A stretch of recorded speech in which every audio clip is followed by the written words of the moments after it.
This is Music is a Day Job. I'm your host, Sean, and the Music is a Day Job is brought to you by the Concert app. Now, the question was, is TikTok ruining music? Now, this is just my opinion. Um, there's pros and cons to TikTok. There's a lot of pros and cons. Coming from an older time, I could say it hurts it more than it helps it. However, for the younger artists that are coming up, the pros of this, and every artist, is if you're good at writing, like if your pen's real good, you get another opportunity in virality, which makes it so some of the things you say can be so catchy that you can just catch virality. And then you're off to the races. And that makes it so there's more opportunity for other artists to just get their music seen because they just know how to write something that can be super catchy or something that can make people think or whatever it is. And their pen becomes something different than what it would have been before. Because prior to this, you would need that virality to come from radio or something, which would take you like money to get to radio or people you need to know to get to radio, everything like that. This gives an option for you to actually just get online and do this. Now, the other thing that's good about this is for the older artists, it allows you to recreate your career again. If you even looked at like the do or die situation with this song they have, I think it's Do You. That song got viral again because a gentleman did a dance to it. A young cat did a dance to it, and he kept doing it. And it's an older song, like I think the song's from the '90s, and it's just popped back up. So they reshot the video just now, and that's great because it builds your music again. So you always have a new audience, which is another good thing for even independent artists. Is like you can always post it and get new people because if they like it and it catches virality, you don't know any of those pieces that could have been viral in the past that now could be viral now that it would have been harder for you to get it on back then. Now the parts where this hurts you, which changes it, is it makes people consume music in shorter pieces.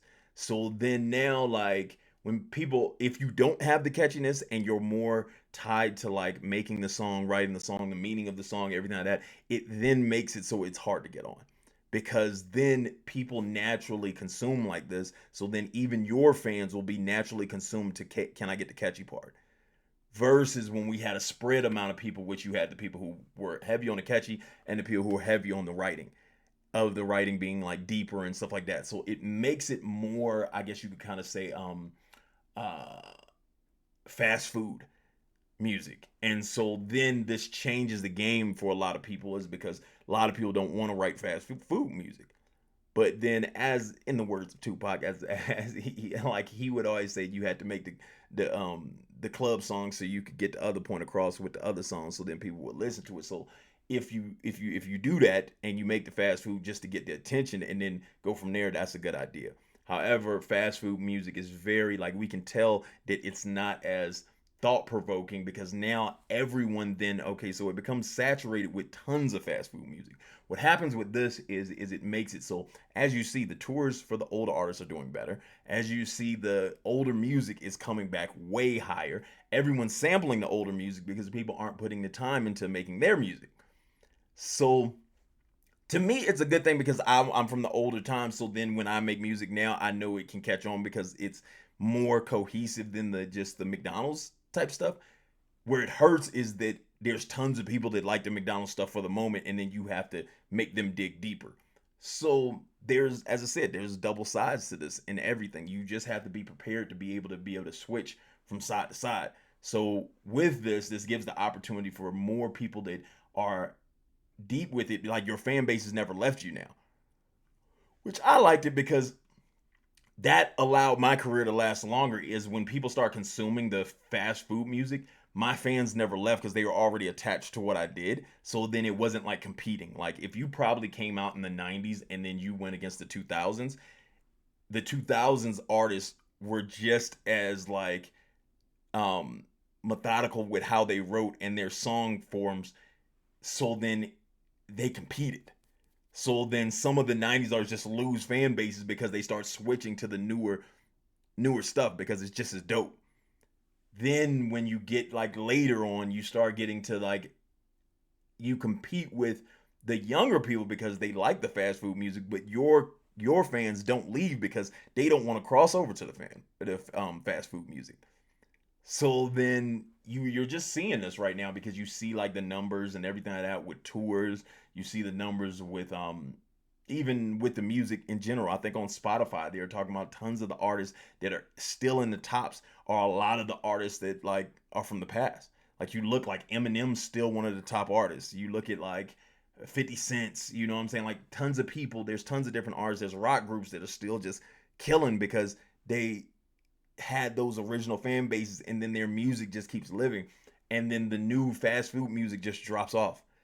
And it just drops off. It might pop up very high, but then you see these artists one day and then they're gone next.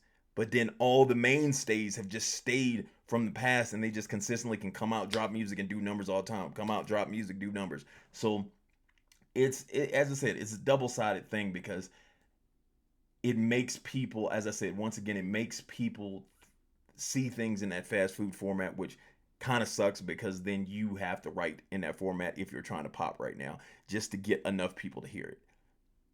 But then on the other end, it gives you the opportunity to stay longer because of the type of music you also have that could make people connect to it and want to hear the whole thing. So I would say to some artists, like if you're writing now and you're writing music, find that catchy part of the song, post it, but then build whatever you want around that catchy part. And catchy doesn't really mean to like dumb down your music. Catchy can be anything. Catchy can be the melody. Catchy can be the words. Catchy can be just the what you said. Like it could be like the metaphor or something you use, how smart it was. But figure out that piece and then go back now versus just writing to write. I'd say figure out where the catchy piece is so you can get some push on TikTok and get some movement on TikTok. And I'm not the greatest on TikTok. I don't even really post on TikTok at all. Like, but as I told you, with my career, I have my own fans, and I know their phone numbers, I know everybody, I know emails, everything like that. So then it makes it easy for me to just constantly go and just get all my people to come out back again, everything like that, and then move from there. So I never really crossed over to any of it. I might start doing it now a little bit, getting some of my older music back out again so I can get some of the people excited again. But it's one of those things that if that's what you want to do and you want to go to TikTok route or you're still trying to make it right now or make money, um, you got to use it. So cross over and just figure out that piece of it and then move from there and try to build off of those ideas that I stated. This is Music is a Day Job. I'm your host Sean, and Music is a Day Job is brought to you by the Qoncert app.